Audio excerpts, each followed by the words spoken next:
"Oh my goodness. You guys are just the cutest."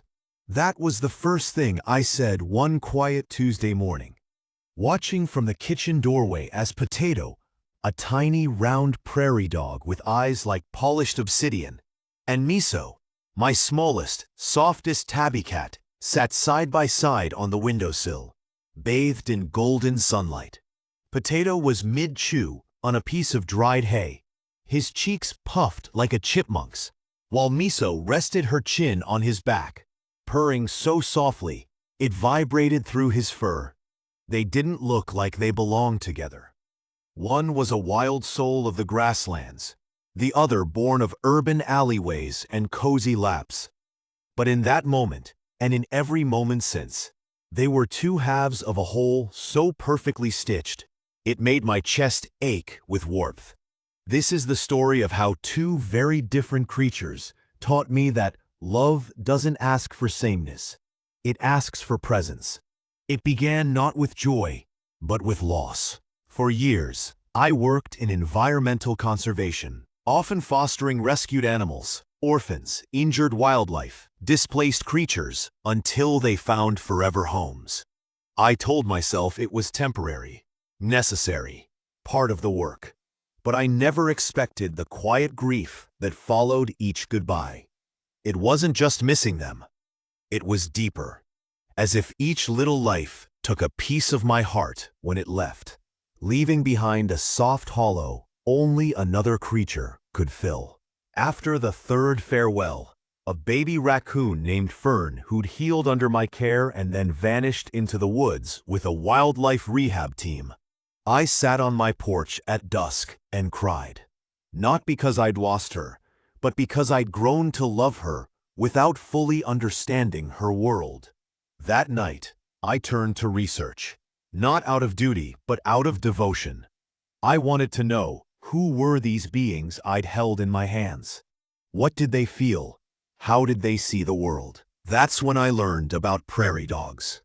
Once, they thrived across the American grasslands, hundreds of millions strong, their towns stretching for miles, their complex vocal language with distinct words for predators, weather, even individual humans, making them one of the most socially sophisticated mammals on Earth. Today, less than 5% remain.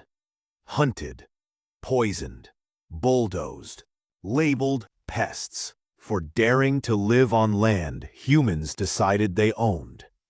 How could anyone be so indifferent to such intelligence, such community, such life?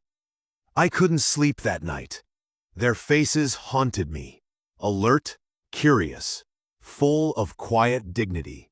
And then I saw him, Potato, a photo on a rescue site, tiny, round, with fur the color of sun-bleached wheat and eyes that held galaxies.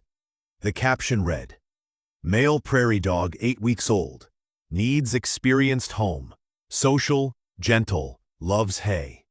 Something in my chest unclenched. "Hi," I whispered to the screen. "Hi, you're coming home." I didn't ask my landlord. I didn't consult my savings.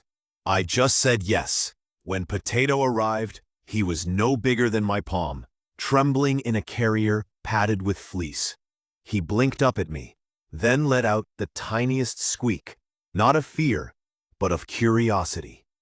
I named him Potato for his roundness, his earthy warmth, the way he rooted in blankets like he was digging for treasure.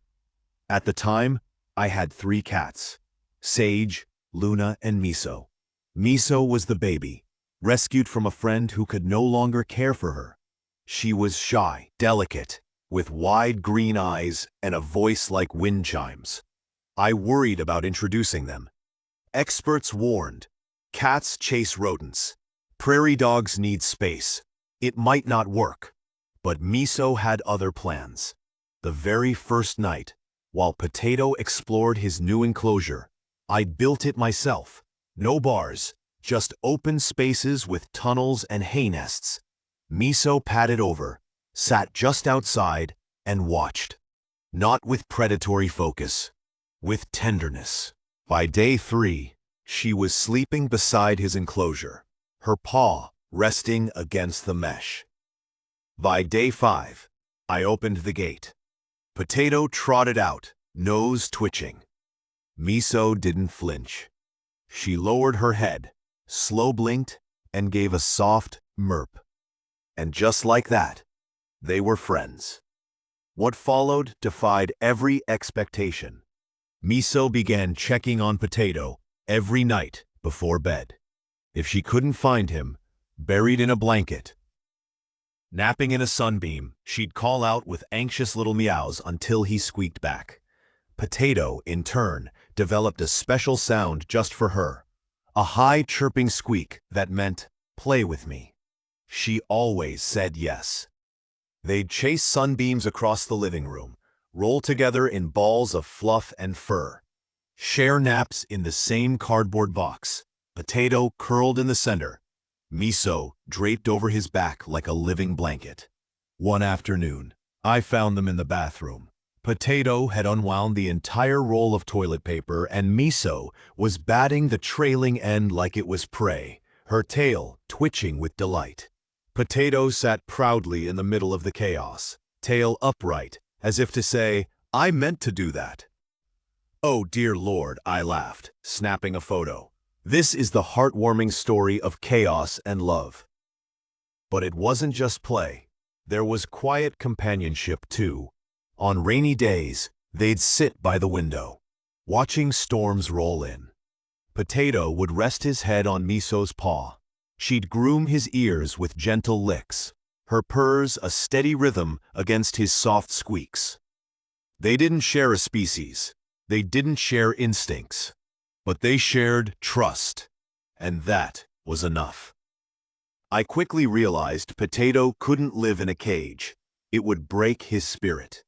So I adapted our home, hid cords, provided chew toys, sealed off dangerous gaps, created tunnels under furniture, filled shelves with safe lookout points. I even left my full-time job to work remotely. Because Potato deserved freedom, and Miso deserved her friend. People asked, "Isn't it exhausting?" Not when your heart is full.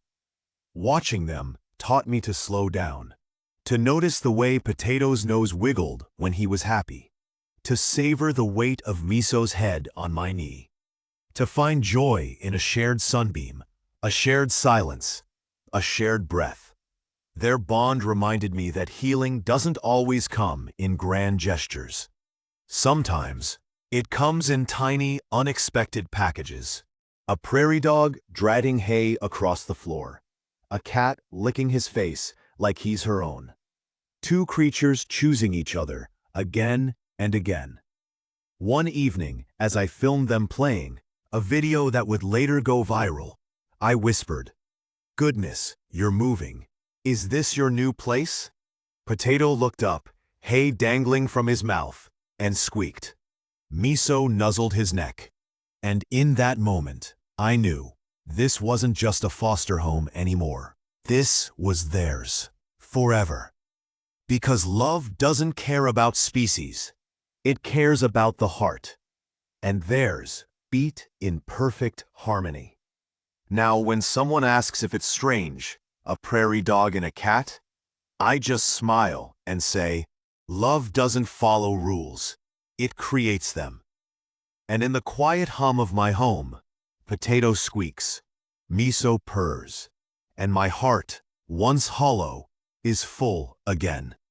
Because sometimes, the cutest friendships are the ones the world never expected. But the heart always knew were possible. Oh my goodness. You guys are just the cutest. And I wouldn't trade you for all the grasslands in the world.